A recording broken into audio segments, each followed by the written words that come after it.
Yesterday, we looked at a verse that says that God will make our paths straight if we submit our brains and our minds and our planning to Him. And then there's another angle you can look at that, and it comes a couple chapters later in Proverbs chapter 5, verse 21. And it says, "For your ways, my ways, are in full view of the Lord, and He examines all your paths."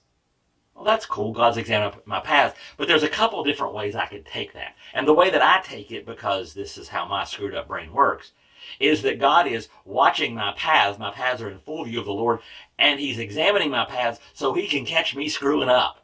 Right? God's waiting for me to do it wrong so He can zap me or punish me or whatever. But that's not what that means. That's not at all what that means. That's not God's nature, and it's not what that verse means. The English Standard Version, the ESV, translated, "For a man's ways are before the eyes of the Lord, and He ponders all His paths." It's kind of like God looking at me walking along the journey of my life, and He can see every turn I could take. He can see every path I could take. He can see every problem, every good thing, every bad thing. And God sees all the futures that are potential for me.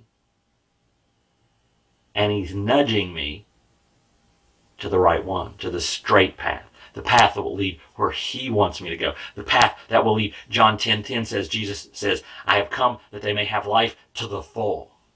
And the Proverbs from earlier, "You'll make your path straight." So when we're submitting to God, when we're not trusting our own understanding, when we're allowing Him to work, when we're leaning into Him and His wisdom and His path and His principles, He's then guiding us into the most straight path, the path that leads to the best destination. Because He can see all of them. He sees the potential disasters.